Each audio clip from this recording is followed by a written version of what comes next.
Todo mundo dando like aqui, deixa eu mudar aqui, colocar o João Amorim aqui na tela grande, eu fico pequenininho. Tudo bom, João Amorim? Bem-vindo mais uma vez, nosso professor, querido especialista em Direito Internacional e outras questões de geopolítica.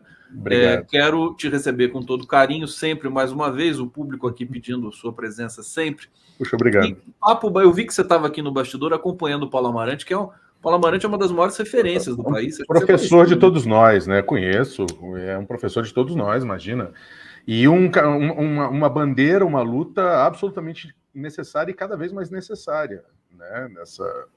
Nessa avalanche neoliberal de discursos e de formas e de expressões e de modismos, não que a saúde mental seja um modismo, mas né, de toda essa avalanche de coisas dispersivas, vamos dizer essa assim. engrenagem é uma engrenagem neoliberal que sufoca a sociedade inteira, por isso que está em crise, né?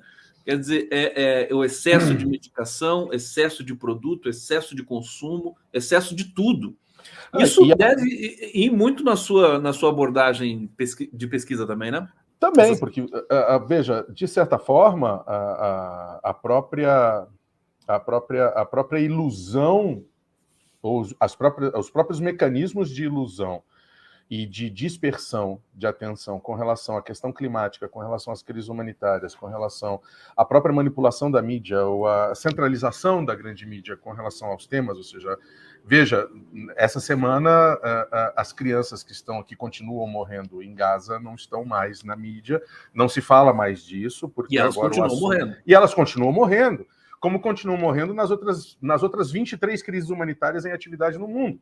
Né? Como as pessoas continuam morrendo em função do calor, como as pessoas continuam morrendo em função da perda dos seus meios de vida por inundações ou por deslizamentos ou por secas, enfim, por conta dos efeitos negativos das mudanças climáticas, e a gente fica discutindo mais um bufão que aparece na cena política, né? Mais um de tantos, numa grande fila, né, bufônica, vamos dizer assim, né? A gente fica discutindo as discussões sobre factoides, né? Se o ministro da Justiça recebeu a rainha do tráfico, ou seja, tudo isso, eu sempre uso uma expressão, Conde, e antes de mais nada, a gente já começou conversando, que é sempre muito bom, é um prazer estar aqui, um bom dia para você, para todos que estão nos assistindo. Eu fico sempre. Você vai lembrar, Conde, antigamente aos domingos à tarde, quando não tinha mais nada para aparecer nos programas de auditório, eles colocavam um acrobata, um malabarista chinês ou oriental, enfim, para ficar botando pratos para girar em cima de varetinhas. Né? Então ele colocava aquela fila enorme de varetinhas e ia colocando os pratos. Quando ele chegava no último, o primeiro já estava desacelerando, quase caindo. Mas todo mundo ficava olhando aquilo. Então, essa centralização da grande mídia, essa produção de verdades compradas, né, funciona como isso. A gente fica vendo, a maioria da população fica vendo os pratinhos girando em cima das varetas, né, enquanto a realidade está aí se depauperando, sendo destruída, né, a humanidade sendo destruída, e a gente focando nos pratinhos em cima de varetinhas, né? Não, e você falou do Milei, né? A gente lembra do Bolsonaro e de outras figuras emblemáticas, o próprio Trump.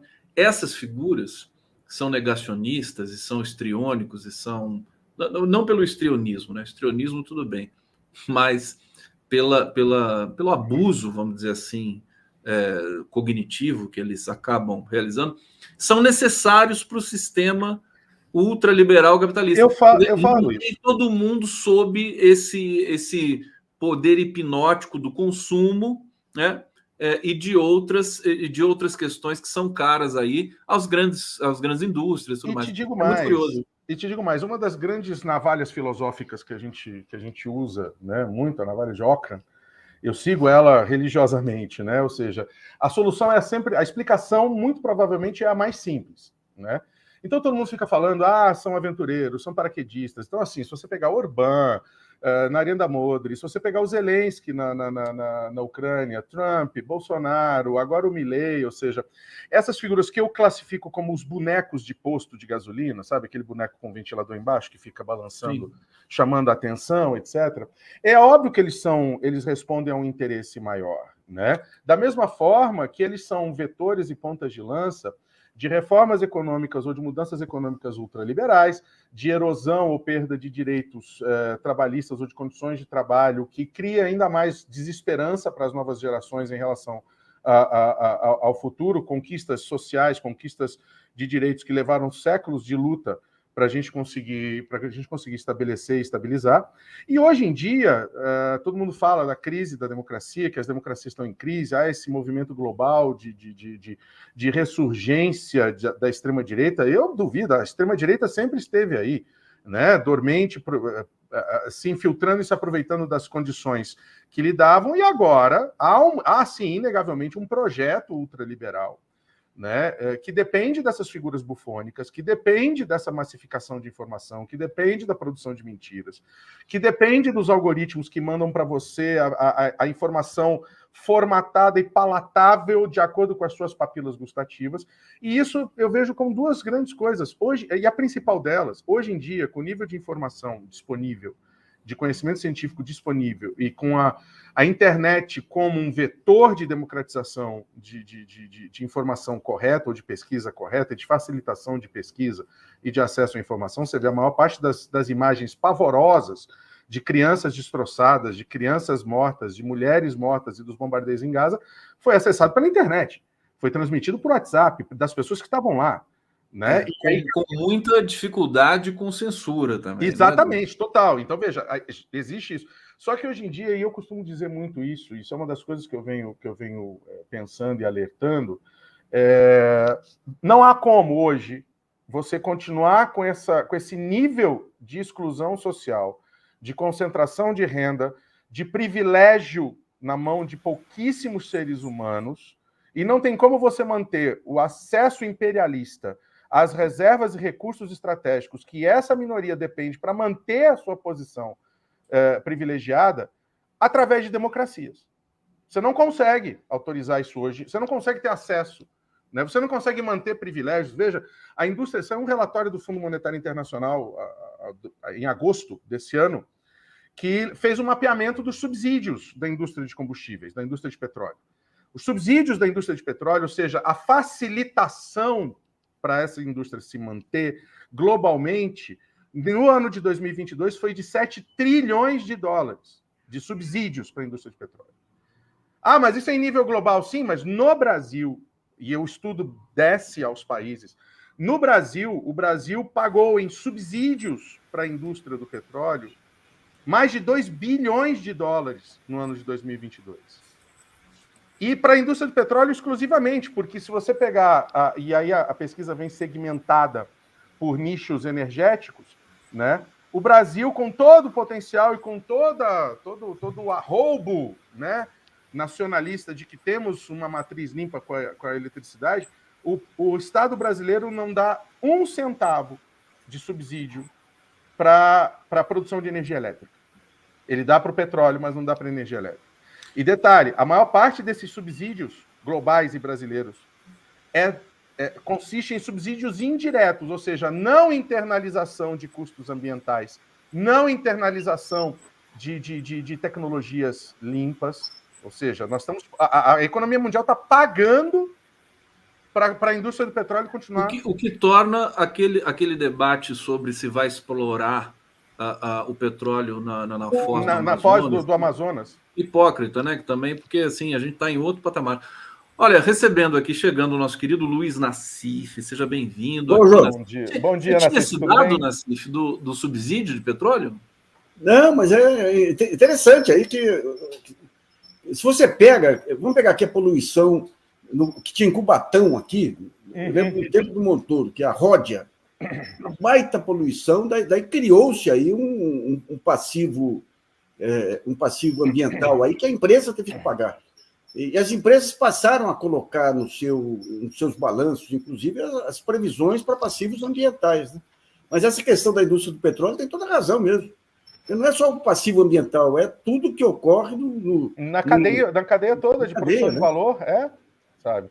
E aí você vê, saiu anteontem um relatório da Oxfam, já avisando, né, para a COP, para a abertura da COP na semana que vem, da conferência da Convenção do Clima, Saiu um relatório da Oxfam que 66% do total, as emissões de 1% dos 1% mais ricos, tá? As emissões de carbono dos 1% mais ricos correspondem às emissões dos 66% mais pobres, ou seja, o consumo 5 bilhões de pessoas. A manutenção desses privilégios, e é por isso que eu falo que a manutenção desses privilégios é incompatível com qualquer regime minimamente democrático, e por isso, e na minha visão, claro, e é isso que está por trás desse movimento global de ressurgência e de maior ferocidade, né, da extrema-direita, e por isso que eles precisam de presidentes fantoches, por isso que eles precisam de bufões, de idiotas, e aí, óbvio, vem a mídia, vem a indústria cultural e suaviza, né? Veja, não é um fascistoide maluco que ganhou a eleição na Argentina, é um ultraliberal. Né? Não é um idiota genocida que matou mais de 400 mil pessoas desnecessariamente por um capricho, por uma estupidez. É um mito. Né? Então, isso também atrapalha. Né? Então, assim, a democracia está em risco para a manutenção desses privilégios. Isso, para mim, é indubitável. Vai lá, Nassif, vai daí. Aliás, coincidiu com o artigo que eu soltei hoje de manhã, mostrando esse partido dos bilionários. O único partido articulado que você tem hoje... Porque por que aconteceu? Com essas políticas restritivas e tudo, cortes, lição de casa, né, que nem falava o Palocci, que nem falava o Malan, que nem falava o Marcílio. O que é a lição de casa? A lição de casa é cortar o leite da criancinha, cortar políticas sociais, tudo. Se fizer direitinho, o país cresce. Daí o país não crescia. Por que não cresceu? Porque fizeram um pouco a lição de casa. Então, digamos, essas políticas de austeridade espalhadas por todo, que é o padrão americano, espalhadas por todos os países aí, pela Itália, principalmente depois de 2008, provocou um distanciamento absurdo entre a população e o Estado. Deixou órfãos de Estado. Então, esse modelo morreu. Morreu. Eu publiquei outro dia um estudo de um pessoal da Cambridge, dizendo o seguinte: eles analisaram eleições desde 160 eleições, desde 1980, e mostraram que quem ganhou com essas políticas de austeridade foram partidos pequenos e radicais, e houve a desmoralização dos partidos tradicionais. Então, digamos, esse modelo da democracia americana, que era um modelo ideal, porque não era um modelo que concentrava poderes, era um modelo que você tinha os tais de freios e contrapesos, e todos os freios e contrapesos controlados pelo capital. Ou seja, os partidos políticos sendo financiados, o judiciário sendo as grandes bancas aí, as portas giratórias resolvendo, o Congresso e o Executivo nas mãos do mercado aí, com as políticas econômicas de austeridade. Daí morreu o modelo. Começa a ultradireita. O que esse pessoal faz? Nesse artigo de hoje eu mostro aqui o Partido dos Bilionários brasileiros, que estão se reunindo para comprar o Estadão e comprar um conjunto de veículos de ultradireita e fazer um modelo tipo Rupert Murdoch. As claras. E o Abílio Diniz elogiando o Milei. Agora vai. Por que agora vai? Porque vamos deixar nas mãos do grande capital. É interessante. A ideia deles é o seguinte: sem Estado, sem regulação, sem estatal, nós vamos ser o país, nós vamos dominar o país. Só que eles têm que combinar com as milícias, com o Comando Vermelho. Se o Estado desaparece, aí é a famosa luta de todos contra todos, é a disputa de território, né? É isso. Né? Mas você tocou numa coisa interessante, Nassif. No meu próximo livro, baseado na minha tese de livre-docência, eu falo que a partir do momento que o Estado se associa e começa a se deixar, né, comprar pelos interesses, passa a defender os interesses das grandes corporações, ele se torna o Estado-corporação. E aí acaba completamente a última barreira que, historicamente, nos últimos 300 anos, foi o mínimo de resistência e de salvaguarda para a vida humana, né, para a proteção da dignidade humana, que é o Estado. É o Estado, né, não cooptado. Né? E é isso que a gente está vendo. Se a gente vê... Eu lancei um livro aí, Os Cabeças de Planilha, anos atrás, em que eu pego o encilhamento aqui e pego o que era o modelo, quando você começa a ter os capitais a circularem e a articulação que se fazia com os bancos nacionais pelo Banco Central inglês, mesmo com o padrão ouro. Então, você já tinha todo aquele processo lá e a chamada teoria do transbordamento já vinha de lá. Não, se deixar o capital livre aqui, os países centrais vão ficar caros, ele vai transbordar para cá, e era só capital gafanhoto. Só quando veio uma crise braba, e quando você pega o encilhamento, quebrou o país, e o Rui Barbosa saiu expulso aqui pelo Floriano Peixoto, e sócio de várias empresas que ele ajudou a montar em parceria com o conselheiro Mairink, que ganhou o controle aqui da emissão de moeda, né?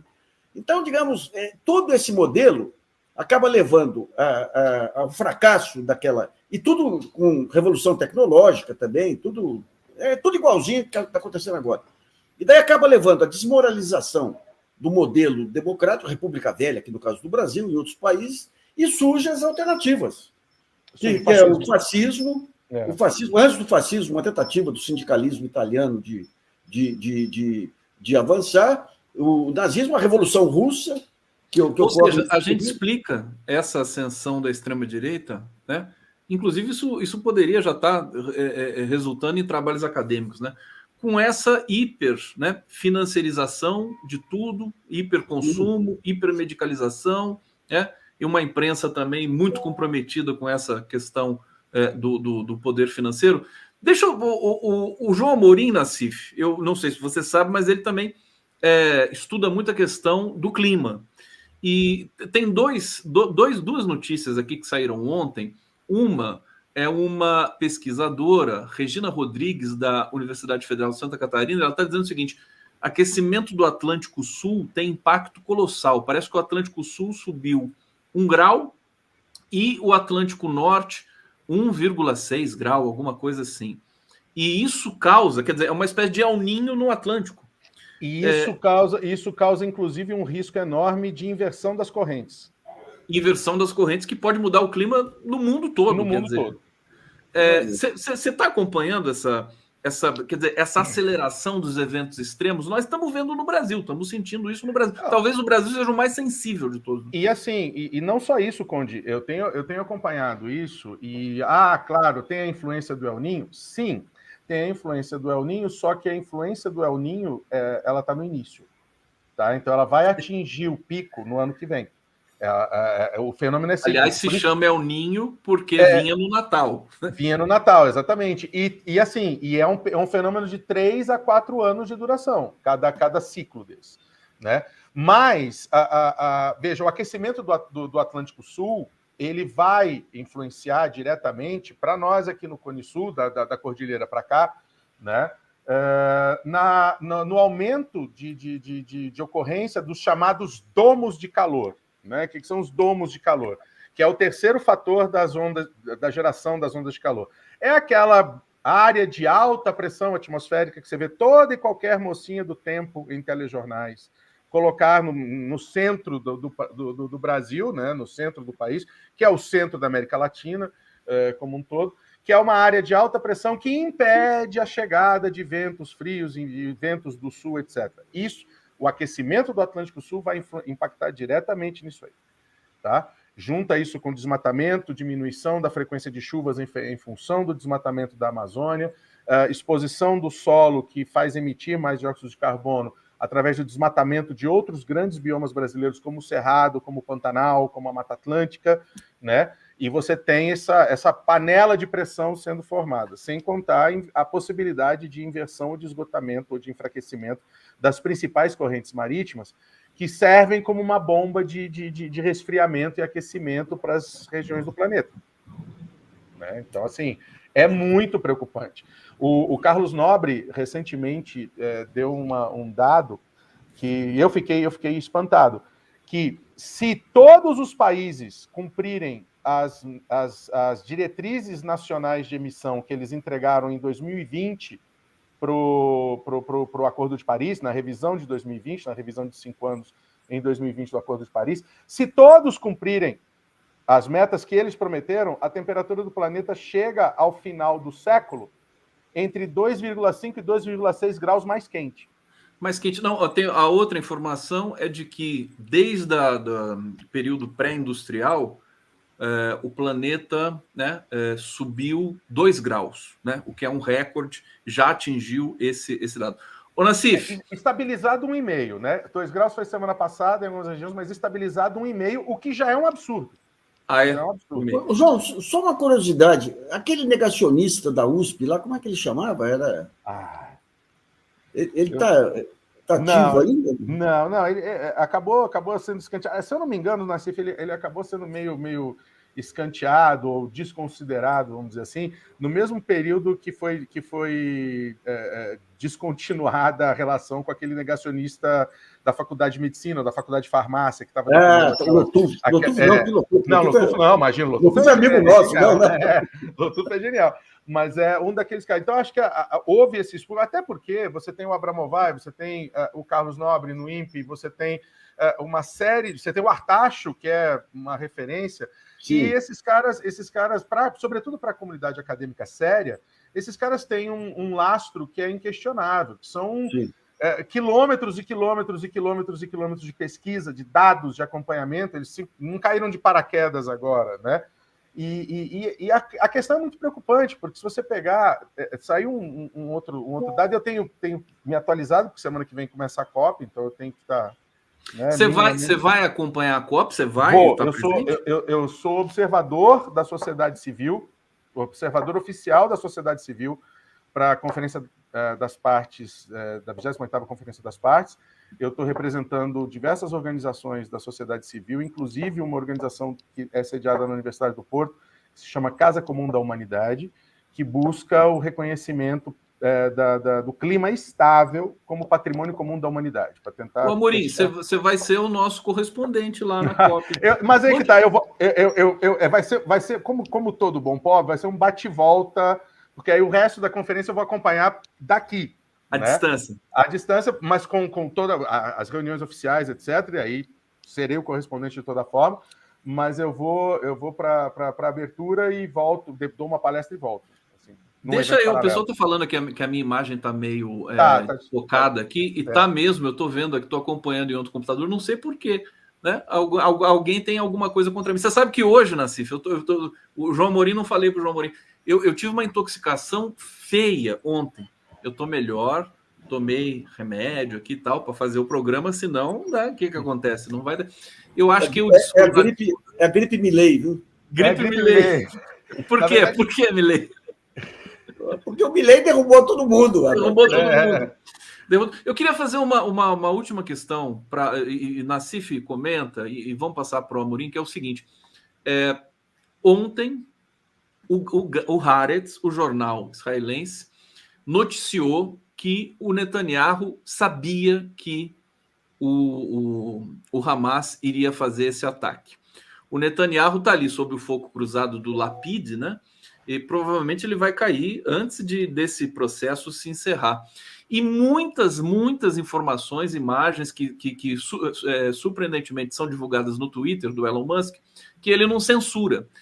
Que antes Israel e Estados Unidos tinham um controle muito grande por essas informações, e o Twitter agora está na mão do Elon Musk, que é um revoltado, né? Então ele deixa tudo lá, o que é bom, tem sido bom. Nassif, você chegou a ver isso? Quer dizer, está virando. Tem muita gente dizendo que Israel está perdendo feio essa guerra. Já, muitas baixas já do exército de Israel também. Eu não sei, porque agora parece que o Hezbollah também entrou na guerra, mas não tem. A desproporção lá entre o exército de Israel e os outros é muito grande, né? É uma desproporção brutal. O que ele perdeu, efetivamente, foi a guerra de informações, né? Sim, agora começam a vazar as informações sobre o ataque do Hamas, né? Tem um ataque do Hamas, que o pessoal vai de moto, com um revolvinho, aquele estrago que ocorreu, agora fica mais claro que foi muito em função da reação das tropas de Israel e dos helicópteros de Israel, sabe? E um ponto que é importante analisar é o seguinte: o Israel, ele não... A maior vulnerabilidade deles são as pessoas que são detidas aí pelos reféns. Tempos atrás... Teve e sumiram, né, Nassif? Sumiram do discurso os reféns, né? Sumiram. Um refém, tempos atrás, um refém israelita lá foi trocado por 1.000 e tantos prisioneiros palestinos. Então, uma das versões aí é que Israel, todo esse bombardeio, ele visa se livrar da chantagem, digamos, representada pelos reféns, né? Ali, gente, quando você junta esse Netanyahu, junta já o Estado de Israel, que é um Estado fascista, não adianta. O que tem lá de oposição lá é uma oposição pequena, sem condições. Quando você pega os colonos, a maneira... Agora, o que ocorreu com essa guerra e com as imagens vindas aí da Palestina foi que Israel conseguiu algo que, digamos, até hoje não tinha sido conseguido, que era a humanização do palestino. Aquela ideia do palestino como do asiático, do Oriente Médio em geral, como aquele outro, né, que faz parte da lógica americana, que ajudou a destruir Afeganistão, tudo. O estrangeiro do caminho. É isso. Quando você vê um pai chorando em cima do cadáver de uma criancinha, gente, acabou. E o antissemitismo, o pior é isso, pega um antissemitismo que é um horror também, aí vai espalhar, assim como tem a islamofobia. Aí espero que não chegue no país isso não, apesar da Conib, aí, que é um horror. Outro dia o Lotenberg tentou corrigir um pouco aí as manifestações dele aí, mas a Conib, o que ela faz contra a imagem do judeu é um horror. Né? João Mourim, para fechar esse debate. Não, eu acho que assim, a gente vem alertando isso de que o Netanyahu foi informado, né? Na segunda-feira, após o ataque, o ministro das Relações Exteriores do Egito deu uma declaração falando: olha, foi avisado, né? Isso desapareceu por 40 dias e agora parece que o Haaretz conseguiu provas concretas, né, de que foi avisado, ou seja, está cada vez mais parecido com o 11 de setembro americano mesmo, né? Ou seja, alguns pontos da inteligência sabiam que poderia acontecer, o que iria acontecer, enfim, não se prepararam. Mas, assim, eu concordo com o que o Nassif falou. Eu acho que essa postura, né, do governo israelense, do Netanyahu e dos asseclas que apoiam ele, eu acho que isso vai fazer crescer, além de toda a questão humanitária, além da questão do genocídio, além da questão disso tudo está por trás de um projeto imperialista de acesso a petróleo, gás natural e exportação para a Europa, enfim, que a gente já comentou aqui em outros programas. Eu acho que, assim, me preocupa muito, né, o impacto que isso vai ter no crescimento do preconceito, né, do antissemitismo, da islamofobia, e uma coisa que pouca gente está refletindo e está se perguntando.